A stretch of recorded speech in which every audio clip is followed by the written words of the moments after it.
Hello students, हम लोग पढ़ रहे थे फिजिक्स फॉर नीट। उसमें वेक्टर एनालिसिस चल रहा था और डॉट प्रोडक्ट तक हम लोग पढ़ चुके हैं। जैसा कि डॉट प्रोडक्ट को एक बार हम रिवाइज कर लेते हैं। The dot product of two vectors A and B is denoted by A dot B, clear, and is defined as mod of vector A and mod of vector B and cos of angle between them. Let us consider two vectors A and B.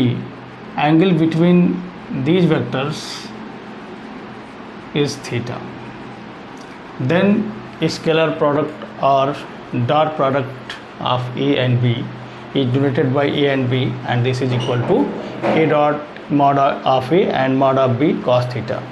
We better know that mod of A can be written as A and B cos theta. Clear? क्योंकि बताया गया आपको पहले कि जो vector है उसको symbol के ऊपर हम एक एरो लगा के डिनोट करते हैं या फिर बोल्ड अल्फ़ाबेट में लिखा जाए। तो यहाँ पे जब हम मॉड लेंगे तो ये जो डायरेक्शन है, एरो डायरेक्शन को शो करता है, तो वो ख़त्म हो गया। तो ए बी cos थीटा भी सिंपली हम लिख सकते हैं। और हमेशा याद रखें कि mod of vector A is equal to A. Clear? तो इस तरह से डॉट प्रोडक्ट हम लोगों ने पढ़ा और इसके एप्लीकेशंस हैं कुछ जिसको हमें जानना है। जैसे अगर हमें वर्क डन फाइंड करना है W, तो W is equal to F dot S. अगर हमें कहीं पे पावर फाइंड करना है तो एफ डॉट V हो जाता है। क्लियर? अगर हमें कहीं पे मैग्नेटिक फ्लक्स फाइंड करना है, phi is equal to B dot A, and electric flux phi E is equal to E dot A. ऐसे बहुत सारे एप्लीकेशंस है फिजिक्स में। ख़ास तौर से हमें जनरली ये जानना चाहिए कि हम कहाँ पे यूज करेंगे डॉट प्रोडक्ट को। तो हम यूज कहाँ पर करेंगे? जहाँ पर हमें एक वेक्टर का इफ़ेक्ट दूसरे वेक्टर पे फाइंड करना हो, एक क्वांटिटी का इफ़ेक्ट दूसरे क्वांटिटी पे हमें निकालना होगा, वहाँ हम डॉट प्रोडक्ट का यूज करेंगे। ओके, अब इसका कुछ ज्योमेट्रिकल एप्लीकेशंस भी हैं। जैसे कि अगर हमें एंगल फाइंड करना है दो वेक्टर्स के बीच का, तो हम इसी फार्मूले को यूज कर लेते हैं। जैसे कि यहाँ पे हम लिख सकते हैं cos theta is equal to A dot B and mod of vector A into mod of vector B. तो इस फार्मूले के ज़रिए हम दो वेक्टर्स के बीच का एंगल फाइंड कर सकते हैं। अब एंगल के लिए हमें ख़ास तौर से दो जो सब केसेज हैं उनको जानना ज़रूरी है। अगर ए और बी दो वेक्टर हैं और ये परपेंडिकुलर टू ईच अदर, ऐसे केस में dot product of the vectors is equal to 0। तो मतलब ये हुआ कि अगर दो वेक्टर का डॉट प्रोडक्ट 0 हो जाता है तो ऐसे केस में वो परपेंडिकुलर होते हैं। क्लियर? दूसरी बात, तो पैरेलल कब होगा? दो वेक्टर आपस में पैरेलल होंगे जब ए डॉट बी यानी dot product of the vectors is equal to product of their magnitude. A dot B is equal to A B. अगर ऐसा कहीं मिल जाता है तो दोनों वेक्टर पैरेलल होंगे। ऐसे केस में angle between the vectors is equal to 90 degree and in this case theta is equal to 0 degree. अब अगर यहाँ पे माइनस साइन आ जाता है तो 180 डिग्री। फ़िलहाल अब इसका यूज हम कैसे करेंगे, कहाँ पे करेंगे? ठीक है, यहाँ पे अगर हम दो वेक्टर ले लेते हैं, यहाँ से ज़रा सा ध्यान देना है आपको। यहाँ से अगर हम दो वेक्टर ले लेते हैं, A is equal to A1i plus A2j and plus A3k, और दूसरा वेक्टर हम ले लेते हैं B is equal to A2i B1i plus B2j and plus B3k। ऐसे दो वेक्टर हम ले लेते हैं। तो अगर ये परपेंडिकुलर है तो हमें क्या मिलता है? तो हमें मिलता है this implies that A1 B1 plus A2 V2 and plus A3 V3 and this is equal to 0। और अगर ये पैरेलल है तब हमें क्या मिलता है, तो हमें ध्यान रखना है A1 upon B1 is equal to A2 upon V2 and this is equal to A3 upon B3। तो हम इसका यूज कर सकते हैं और डायरेक्टली ऐसे केसेस का यूज करके जो सवाल पूछे जाएंगे तो उसमें हम इनका यूज करके जल्दी से जल्दी आंसर हम फाइंड कर सकते हैं।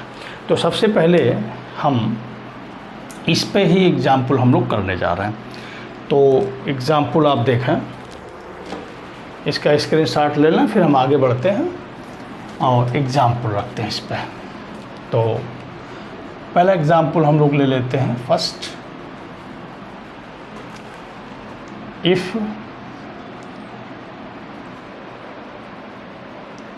Vector 2i plus 3j minus ck and I plus 3i plus j and plus k are perpendicular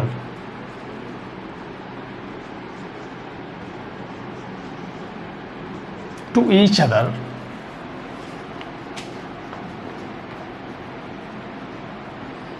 then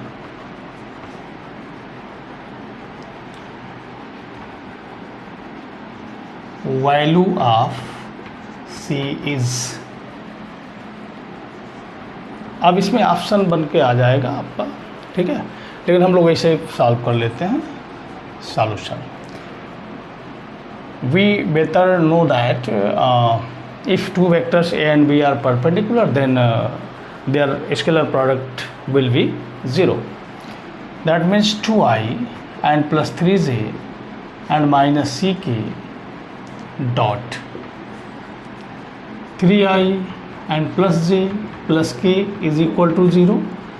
या फिर हम सीधे सीधे इसका भी यूज कर सकते हैं और यहाँ से भी कर सकते हैं। तो हमारा देखो A1 यहाँ है, B1 A1 A2 A3 and B1 B2 B3।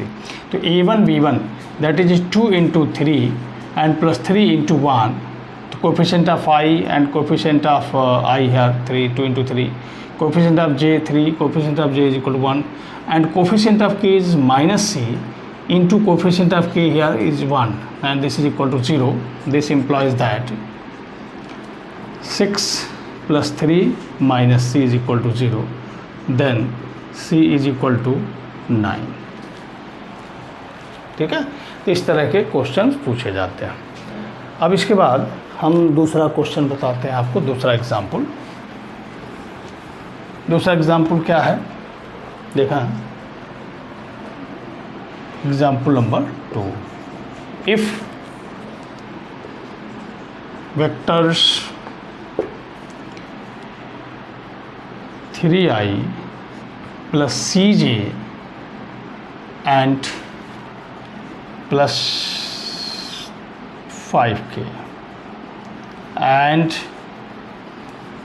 6i plus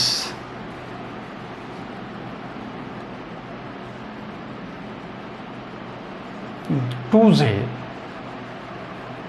and plus 10k are parallel to each other,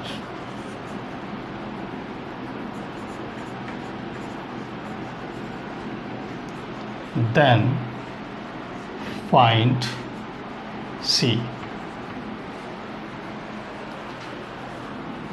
solution देखें आप, बहुत सिंपल है। जो हमने तरीका आपको बताया था कि ये दो वेक्टर हैं और ये कह रहा है पैरेलल है, तो C की वैल्यू बताइए। तो A1 A2 A3 and B1 B2 B3।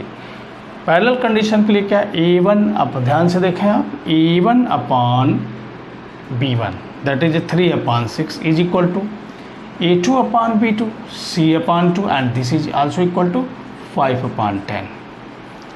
तो कुल मिला के आप देख सकते हैं कि 3 1 जा 3 2 जा 5 1 जा 5 2 जा, मतलब कुल मिला के आया C upon 2 is equal to 1 upon 2।